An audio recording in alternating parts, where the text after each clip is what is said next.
Hello, আসসালামু আলাইকুম। সবাই কেমন আছেন? আশা করি সবাই ভালো আছেন। আমিও ভালো আছি।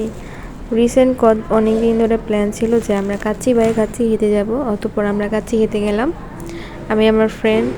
তারপরে কাচ্চি খাওয়া শেষে আমরা গেলাম নরসিংদী নাগরাকান্দি ব্রিজের নিচে সানফ্লাওয়ার গার্ডেনে। এটা রিসেন্ট অনেক ভাইরাল হয়েছে নরসিংদীতে। নরসিংদীর বাইরে থেকে প্রচুর মানুষ এখানে আসে প্রতিদিন দেখার জন্য, সকাল থেকে বিকাল পর্যন্ত।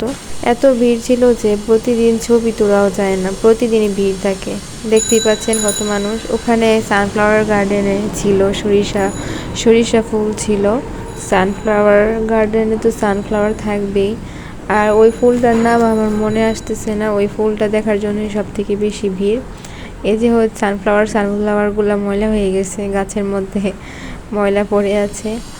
আর এটা হচ্ছে একটা বাসা বাড়ির মতো বানাইছিল, কি এটা জানি না, কিন্তু একটু সুন্দর ছিল। ওটার উপরে গিয়ে ফটোশ্যুট করতেছিলাম। যাই হোক, আজকের ভিডিও এই পর্যন্তই। Bye bye.